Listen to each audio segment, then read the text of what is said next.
Hey guys, I know that I've gained a little bit of a subscriber following in the past few days with some of the videos I put out. Some of them are physical media related and some of them are like Marvel related. This video is it's going to be a little bit of both. I collect physical media. I am a very big believer in it. I think that you should be picking up physical media all the time. It doesn't matter what it is. It could be video games, it could be movies, it could be comic books, it could be books, it could be music. Doesn't matter what it is. Over the past few weeks, I've been doing a bunch of collecting for comic books. My friend Nate has gotten me back into comic book collecting. I do have a substantial collection. I have been collecting the Mighty Marvel Masterworks series to kind of educate myself on the beginnings of some of these Marvel superheroes. And I've also been picking up some video games as well as some movies. I do have a very large, I say very large, I've seen other physical media collectors on the internet with their collections. If you look behind me, you can see my shelf. Most of that is 4K Blu-rays, and then if you see the bottom there, you got like Xbox One and then a little bit of PlayStation 4 and 5 games. But today, we're going to be looking at what I've picked up recently. Here we go. I'll start here with the video games. Midnight Suns, something I've been interested in for a while.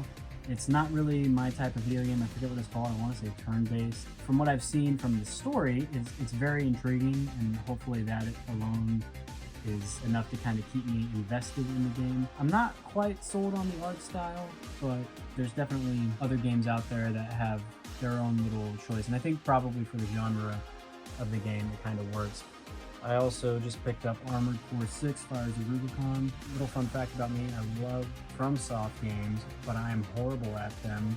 So I'm really looking forward to the new Elden Ring DLC. Despite sucking at FromSoft games, my Elden Ring character is probably like a level 160 because me and my friend, we just spent so much time just going and searching for all the optional bosses and then helping other friends beat bosses, and it was a good time. I'd love to do that again with him at some point, but life's complicated, so we'll see what happens. I've also picked up Wonka and Footloose. Wonka's okay.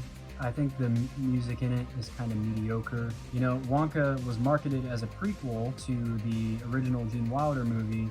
There's so many different like choices in there and plot holes that it doesn't really quite fit. It's really its own thing. So that's why I was a little disappointed in it. Plus, after seeing this guy in Call Me By Your Name, I can't unsee him doing what he did to that peach. So yeah. Also, Footloose, I haven't actually watched this movie in a long time, but my mom specifically loves it. And I know it's a good 80s movie and it's got some good music. So if you subscribe to my channel for the Marvel content, which I hope to be putting out a little bit more of, this is the Mighty Marvel Masterworks.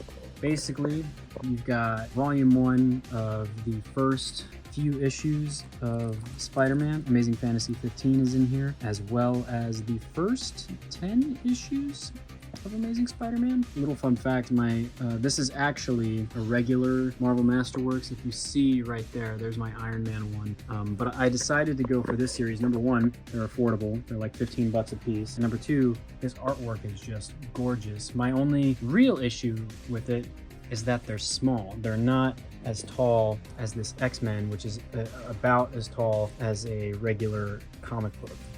See, this is way too big there. And we'll get into this here in a minute. I've been reading Fantastic Four because I am intrigued by the new MCU announcement with the cast. I think the cast, for the most part, is pretty spot on, especially Vanessa Kirby. I have not seen the actor who plays the Human Torch in anything. I've seen the guy who's going to play the Thing. I saw him in The Punisher, and that was a long time ago. Pedro Pascal, who's playing Reed Richards. I think there's a lot of potential there. I actually just rewatched a trailer for Kingsman 2, and I've also rewatched a trailer for The Unbearable Weight of Massive Talent, plus he's also the Mandalorian. So the dude has some range. It's going to be weird seeing him in a role, like ideally, from what I understand, Mr. Fantastic is as good as Captain America, but as smart as Iron Man. So it's going to be interesting to see. I've also been on a huge X-Men kick lately. I've been binging X-Men the Animated Series ever since the Deadpool trailer came out and the X-Men 97 trailer. My X-Men interest has shot through the roof, hence the reason why I bought this, I've been doing research into Chris Claremont, and I'm kind of intrigued because he seems to be the guy who really popularized the X-Men despite Stan Lee creating them. And of course, you know, you got the beginnings of the Avengers. I just bought Doctor Strange Volume 1. It's going to be a few weeks before it gets here. That's pretty much how that's been going. As soon as I finish Fantastic Four, I'm probably going to hop into X-Men. I've done plenty Amazing Spider-Man reading. My grandma got me the regular Marvel Masterworks Volume 2. So I had like issues 11 through 20 or something like that. But this is just a different variation of that. But this is actually Volume 1. So I have my own reprint copy of Amazing Fantasy, but I haven't actually read these issues before. I'm really looking forward to that, and I'm interested because the Fantastic Four is literally in the first Amazing Spider-Man comic. What I've learned through reading Fantastic Four is there are a bunch of Marvel Comics cameos in here. Like they show Incredible Hulk, I think, and I think they name drop a Thor comic. There's one, it's in one of these where somebody is reading an Incredible Hulk comic, I think, and then also at the bottom they're like teasing the Hulk. Dark Phoenix, one of the more famous X-Men tales. And I love these epic collections because at the end you get like little bonuses like the Dark Phoenix tapes on what was happening behind the scenes and how they talked about how they killed Jean Grey. I haven't actually read any of this. I'm very intrigued to do it.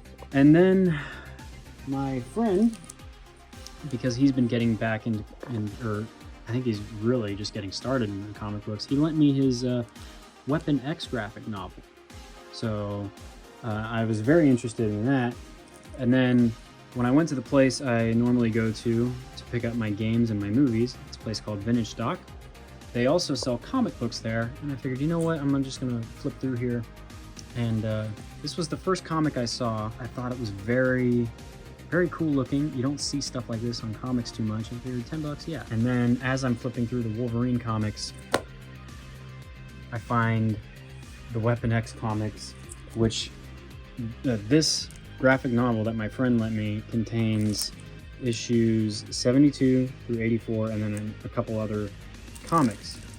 While I was there, I found basically 73 to 83.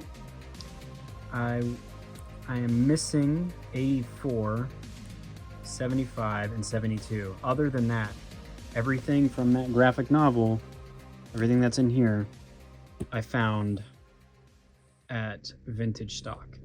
And really, it was the one cover that stood out to me is the one that's on the front there. And yeah, I think from what I gather, this is the actual origin of Wolverine. I really thought something like this would be going for a lot more, but you know, this was relatively affordable. I did go on eBay. I found the rest online. They'll be here in a few days. But yeah, that's what's going on there. I also finished reading the original Secret Wars from the 80s, and I also wound up finishing the 2015 Hickman run in preparation for the movies. So yeah, I'm doing a whole bunch of research because it seems like the new faces of the MCU will hopefully be the Fantastic Four, and hopefully some of the X-Men. And then there is a very strong case that Robert Downey Jr.'s Iron Man will be coming back to play with Tobey Maguire's Spider-Man and Hugh Jackman's Wolverine. I'll do a short video on that. So thanks for watching. Hopefully this was a good little mix of the stuff that that I've been putting out lately on this channel.